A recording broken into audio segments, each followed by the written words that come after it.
Well, this past weekend, I was at Canada's premier concours d'elegance, Cobble Beach. And no, this really isn't an episode about Cobble Beach in all reality. It may have been around for 10 years, but this episode is about something that's going to appear at Cobble Beach. And actually, some of it was actually there. When you think about it, everybody looks at these classic cars, these $1 million cars that I saw sitting in front of me, a Marmon 16, so rare. But what does the future have in store for us? Are there future collectibles? Or are there cars that we can consider the other collectibles? These are vehicles that you really don't think will become collectible, but in much a way, they will be to a specific group in the future. Today, AutoLooks is going to take a look at the other collectibles.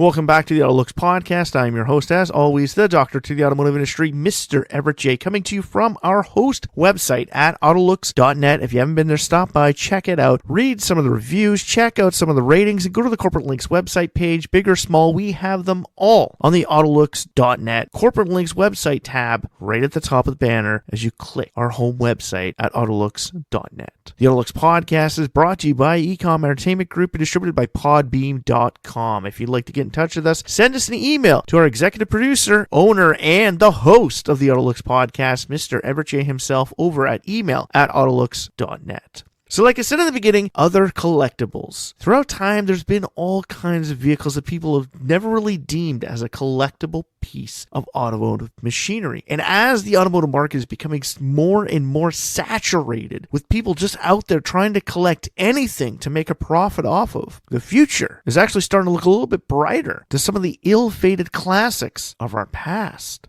We're not talking about specific special edition Mustangs that you may have never heard of. No, we're talking about those loser cars that you never really thought would be even considered a classic. I don't know about you, but if you live in Canada, you've probably seen the show Corner Gas. It was a Brent Butt's creation. Brent Butt was a Canadian comedian and decided to create his own television show. He eventually created a cartoon years later after he pulled the plug on his actual show, which he did, by the way, pull the plug on before it lost touch with itself. Unlike my old favorite cartoon, The Simpsons, that has completely lost itself in the past few decades. Brent Butt, his father figure in the show, drove a Chevrolet Citation. Okay, now this is something that you would never think is a collectible. But that little car, that weird hatchback, which a dealership in my town, one of the sales reps there, that was his first vehicle. Which I always say, what the fuck was wrong with you? A Citation is not something that is cool by any means. So why would we put it on a list of other collectible vehicles? If you didn't know this, the Citation had a turbocharged aftermarket variation called the Citation X11. Yes, and with the increase in the aftermarket industry, early pocket rockets, similar to that of the Omni Shelby, are now becoming hits. There are too many of those GTI Volkswagen Golfs out there that people have gone away from them. They're looking at them going, I've seen it. I want something different. And this is something that I pride myself on. When I made the choice of my first vehicle, I was actually running a little bit short on time, and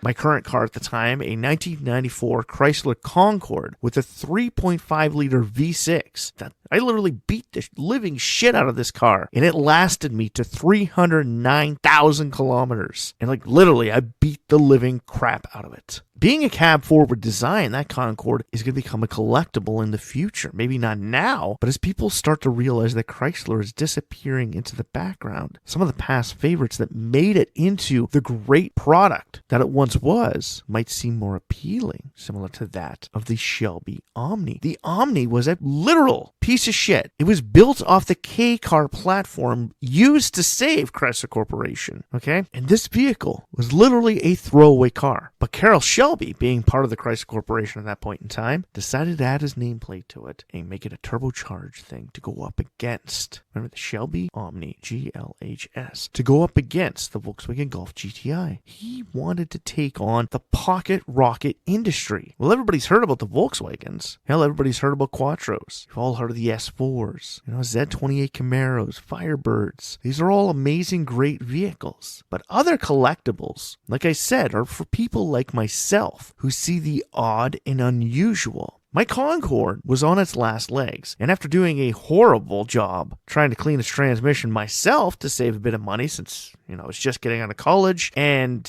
because of where I live, even though I graduated top of my class, finding a job in my home city was like literally harder than trying to get out of a silk sheet blanket while you're waxed up. Literally, it was a pain in the ass. Why? Because I only spoke English, and my hometown is predominantly a bilingual city. So I graduated with a 4.0 grade average, and I couldn't get a job. My Concorde was on its last legs, and I needed it to survive. After getting a decent part-time job, I saved up enough money to finally get a replacement vehicle. My first vehicle I was going to purchase on my own with my own money. And for the longest time, all I ever wanted was a Dodge Stealth, an Audi S4, or a Nissan 240SX. Collectible, desirable vehicles. When it all came down to the weekend that I literally had to pull the pin and buy something, it was between a Cavalier Z24 or a Kia Rio RXV. I made the odd choice of going with the cheap throwaway economy car. They were both the same price and both had less than 100,000 kilometers on them. Why did I choose the Kia? Because I wanted something different, and I was buying my first vehicle to customize it, turn around and make it into what I love. And I chose that tiny little entry vehicle that helped Kia get its start in North America. The Rio, a vehicle that by today's standards is starting to have some nostalgia to it and is becoming a collectible vehicle. Not for the masses. Everybody's still after the Corvettes, Camaros, Challengers. They're not after the Rios. But like its brother, I would say its bigger brother, the Kia Borrego that I also own, one of less than 1,500 ever sold in Canada and less than 15,000 ever sold in North America, its rarity makes it even better. And that's where other collectibles come into play, is their rarity. These are the vehicles that nobody ever thinks about. Everybody thinks of a Chevy Monza, but nobody ever thinks of the Buick Skyhawk. My uncle had one of them, and he loved it, and I thought it was the coolest thing ever. And you don't see a lot of Skyhawks. Everybody always sees it and goes, oh, it's a Monza. He's like, no, it's the Buick Skyhawk. Kind of like everybody sees the Little Red Express from Dodge. They don't realize that it has a pure black sibling, the Dodge Warlock.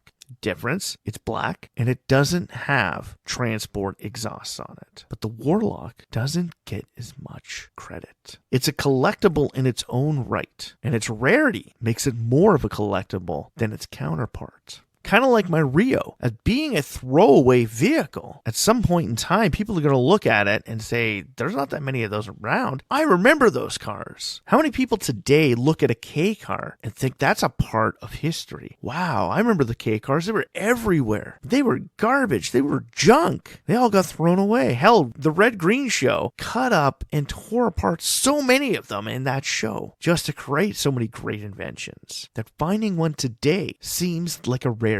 It's odd and it's intriguing. And at the classic car show I was at in the weekend, as you start to realize some of these rarities, doesn't matter how good they were for their time, their net worth and their desirability makes them even greater. Seeing a Marmon 16, one of 14 created, was amazing. And finding out that those things go for $1.2 million makes it even crazier, considering the fact that there was a Jaguar XK120 at that show, and those don't even go for the same amount. But why? There are more of them. The Marmon wasn't something that you would think to ever keep, similar to that of the original Toyota MR2 or even the old Supra Celicas. A lot of people, when they were done with them, just got rid of them, as most people do with their vehicles. And that also comes with a lot of sedans. To this day, I am still literally dumbfounded when I think about how I just gave up on my Concorde instead of rebuilding the transmission and keeping the car around. It was literally built to be a rear-wheel drive sedan, and I had grand ambitions of turning that car into one, dropping a Dodge Charger platform underneath a Chrysler Concorde, make it rear-wheel drive, dropping it down to the ground and putting an Eagle Vision taillights on it just because they're a little bit better, and they make it easier to put a low-slung wing off the back. I was going to turn it into the ultimate drift car.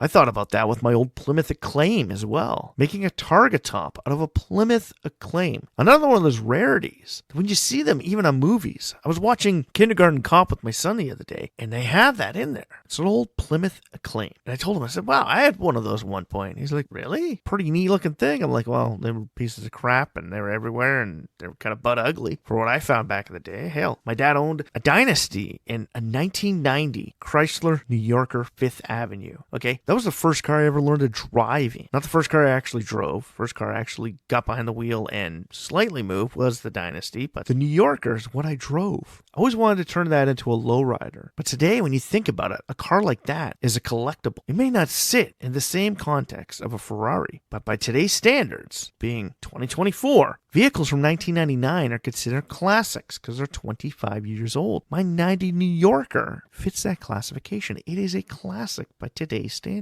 It had a quartz pentagon coming out of the hood. It wasn't like the Dynasty where it was actually on the grill. It came out of the hood. It had hideaway headlights. The back seats were big enough for my best friend, who was 6'4", to sit in. They were plush. They were cushy. It had a tree, so you could fit 6 people in it easily. It was a classic. It's a vehicle that you really don't think is a collectible by today's standards, but in all context, it was, considering the fact that it essentially out-luxuried even the 300s we had, because the 300s of previous didn't have a hood ornament. Similar to the Mercedes logo on the hood, that Chrysler had a quartz pentagon sitting on the hood. It was cool, and it just screamed luxury. Having that car today, people will be in awe to see it. But when I drove it to high school, of course, this is back in the year 1999, 2000 period, it wasn't really cool because, it was about a decade old. So, it's not cool. It's not a classic. But by today's standards, it is. And you may not think it's a collectible, but it is. The other collectibles are those vehicles that we all forgot about. Products like the 1978 AMC Concorde AMX, the last AMX, the AMC Alliance, piece of junk vehicle built by Renault, like literal piece of junk. But seeing one of these today, you may not think it's cool if you grew up with them, but kids today see them as something cool. You have to remember, when I was in high school, getting like a 1970s Charger, even those big boats near the end of it, was a cool vehicle. But to my dad, it was just a big bulky boat, kind of like my grandparents owned a Ford Maverick, and my dad learned to drive in a Chrysler Newport. Those are big boat vehicles. When you grew up with those things around you, you didn't think they are collectible vehicles. Nobody today who lived through the early days of Hyundai thinks a Hyundai Excel, a Chevy Citation, a Chevrolet Beretta, an Eagle Premier, a Ford LTD Country Squire wagon, or even the original Saturn S-Series are collectible vehicles, but in their own rights, they are. The Country Squire had wood paneling, one of the last vehicles with wood paneling, similar to that of the Buick Roadmaster, a big, burly North Star V8 underneath this big, monstrous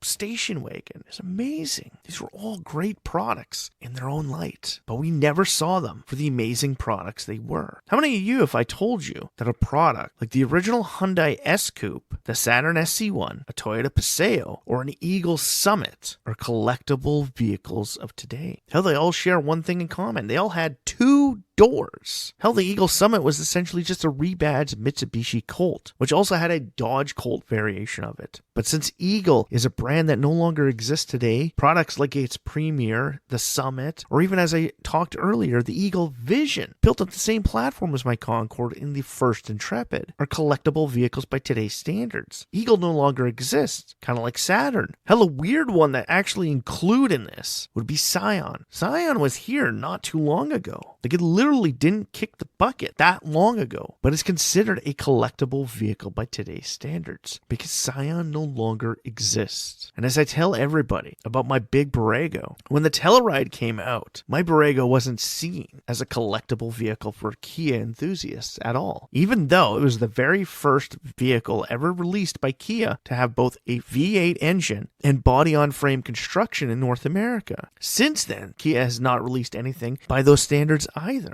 Like, my Borrego had a V8. It's fully body on frame, which means it is built to be beat. And trust me, it knows a good beating, because I put it through its paces. That big burly beast of a toaster, bland, boring style. It's not a collectible yet, but with a brand new Kia pickup truck, the Tasman on its way, and the possibility of it coming with an SUV sibling, my Borrego, and the Mojave as it's called elsewhere in the world, will become more of a collectible in its own right in North America. Once a full body-on-frame SUV from Kia hits the market in North America, people will ask the question. Well, not really ask the question. They'll be like, oh, this is great. This is the first body-on-frame SUV from Kia. And people like me will say in the background, no, it's not. It's not the first one. There was another, and I have one. And when people find that out, they start looking into it. That's where other collectibles really get their nostalgia from and really have their net worth increased, is when people find out about them due to new products. The original Subaru XT and SVX were sports cars by Subaru. They completely disappeared, and even for their existence from the 1980s all the way up until the mid-90s, lasting well over a decade, Subaru was never thought to have a sports car. An entire generation grew up without a Subaru sports car. So when the BRZ came out, people thought it was amazing. This is Subaru's first sports cars. And then there's people like myself that are like, no,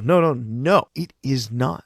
Subaru has had two before. It's kind of like Subaru releasing a pickup truck. And we're like, no. They had the Baja and the Brat before that. The Subaru Brat didn't increase in collectability until the Baja came out and brought awareness to its past products. Kind of like people searching to buy a Challenger now find it odd to find out that there was a Challenger built off a Mitsubishi Sapporo platform. There's a Mitsubishi Challenger out there. Hell, there's an Omni variation of a Dodge Charger name out there. And when people find this out, they go nuts. They're like, whoa.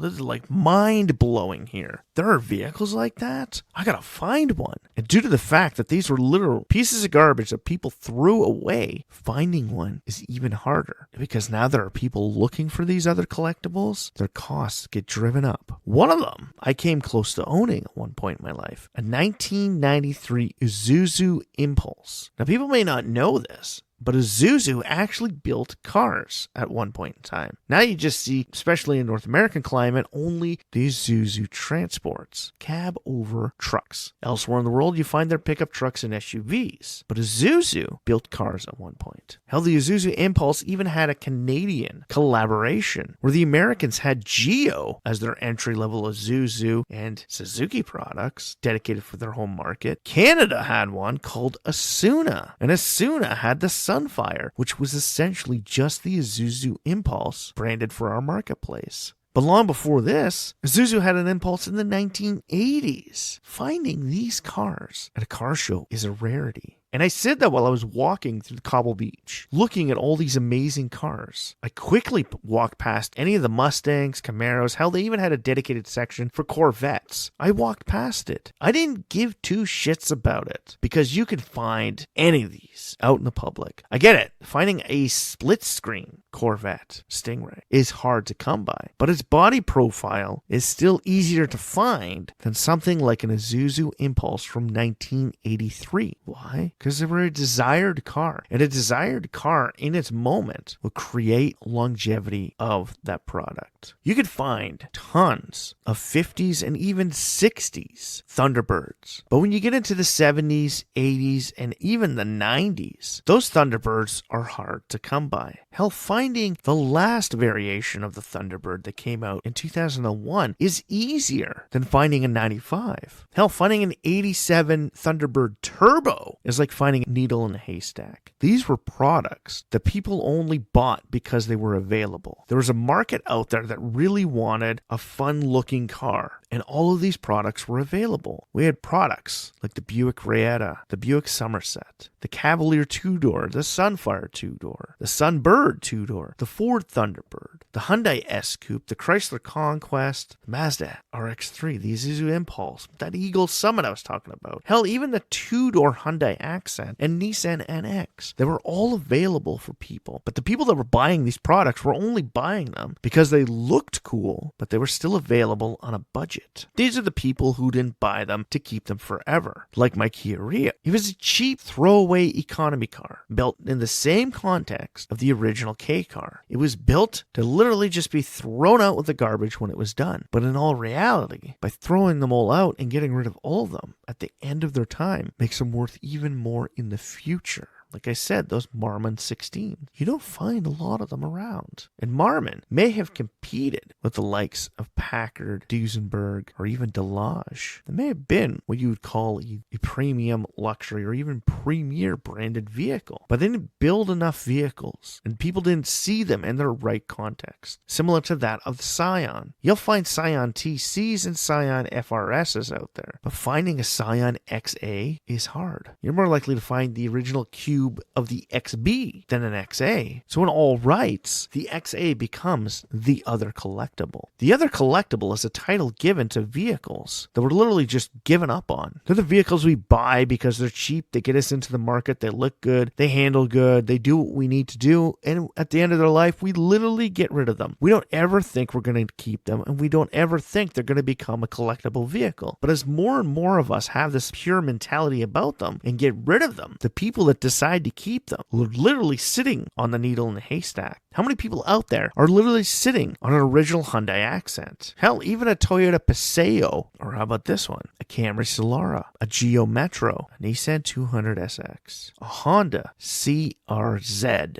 Or how about the weirdest one of all? We all remember the Solstice. We all remember the Sky. We all remember the Opel Speedster. But how many of you know that Daewoo had their own variation of the Saturn Sky called the GX? Hell, even the Sky and Solstice in their own rights is considered one of those other collectibles by today's market.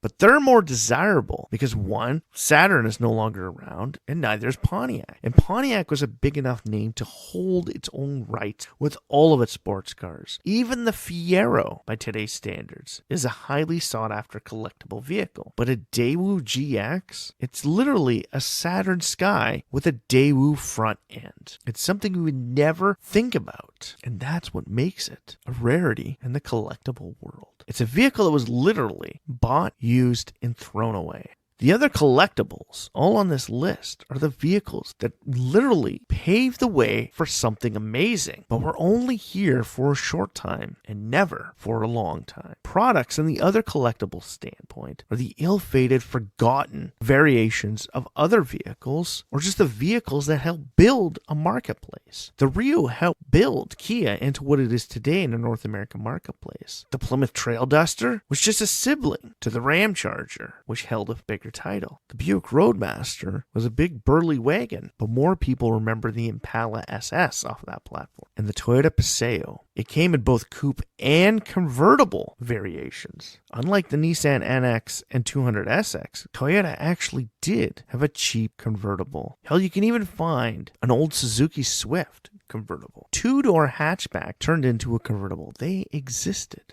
Or how about one of my most favorite oddities of the past, the Chevrolet Tracker? This was an oddity in its own right, because the Tracker, much like its Suzuki counterpart, was big for its time. It literally screams 1990s. And yet, by today's standards, we have all but forgotten them because they were an entry-level product. They were made to just get us from point A to point B for the short time we had them and look good while we did it. But at the end of their life, most of us just got rid of them.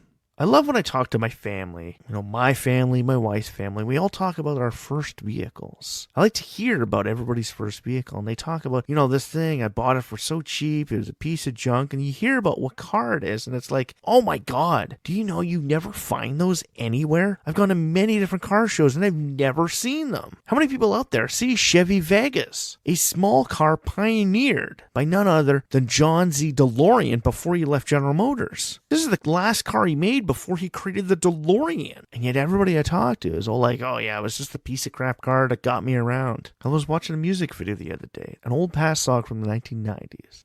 I wish I was a little bit taller. I wish I was a baller. And he talks about his car in it. And in the music video, he's got an old Pinto hatchback. Well, the Pinto was a horrible, horrible vehicle in every context. But today, it could be seen as a collectible, because even lemons are collectibles by today's standards. When you watch the movie Cars 2 and you see all of those lemon vehicles, you think to yourself, they were crappy and nobody wanted them. The Hyundai Excel and Hyundai Pony helped build Hyundai to what it is today in North America, and yet they were junk, like literal pieces of junk. The second you were done with them and their warranty was over, you had to get rid of them because it would cost you a fortune, more than what they were worth to keep on the road. But by today's standards, we think it's cool. It's a piece of history. It's nostalgia. Hell, the Ioniq 5 is essentially just the rebirth of the original Hyundai Pony. That's what it is. And you ever notice the Ioniq 5 has lots of issues with it. But in the future, the Ioniq 5 paved the way for electric vehicles from Hyundai. You may not think a collectible vehicle, and it won't be a collectible vehicle by collection standards. It'll fall into the other collectible standards. Fall by the wayside, similar to that of a 79 Dodge Challenger. Nobody likes to remember the Mitsubishi Sapporo ones. Hell, even I forgot about them. But they were there, and every car company has one of these mischievous collectibles. One of these cars that everybody wants and everybody's heard of. And when we see it today, it brings back a piece of nostalgia. Seeing a 1984 Toyota Corolla sedan. We're not talking about the AE86 hatchback, initial D style. We're talking about the sedan variation of it. It's the car that helped build the Corolla into what it is today. It's the car that was built alongside the Chevy Nova at the Fremont, California production facility. The first collaboration between General Motors and Toyota. Future ones being the Vibe and the Matrix. You may not think it's a collectible, but in all reality, it is. There are many of these other collectibles out there. These rarities, these little gems that just bring back a piece of your past. I've held on to mine, but will you do the same? Will you see that interesting classic car or what it can be in the future? Ioniq 5 may not seem like a classic car you'd want to keep, but in the future, it will be. It won't be as high up as an original Tesla Roadster, but it'll still be in the collection standards of the EV collectibles of the future. So in all reality, the other collectibles are essentially just the made-up variations of the alternative products that got us around. These are the vehicles we all forgot about, but still love to this day. They built what we love about these car companies. Even though we didn't love them when we had them, we love to see them now. And even though some people may make fun of us for owning these oddities, we'll hang on to them just so that we have something different going to the car show. Because I know when my Borrego hits the 25-year mark, going to something like the Concours d'Elegance, I may never win with my Borrego, but it'll surely turn heads as it's sitting there, being a rarity in its own context of less than 1,000 in existence in Canada right now. These odd other collectibles. Maybe it's just a market waiting to be untapped. So if you like this podcast, please like, share, or comment about it on any of the major social feeds, streaming sites, or radio stations that you've heard us on. Like us, comment about us, share us, and send this out to everyone in the world. Ask them about all the oddities that they've owned in their lifetime. The other collectibles. Say, hey, you own something that actually started something cool. It may seem like a piece of crap, but it's gonna be a collectible-worthy vehicle in the future. It may not run millions. But you know what? 60 years from now, it could be worth more than that Mustang that you love so much. Trust me, these oddities may just be that rarity that we all want.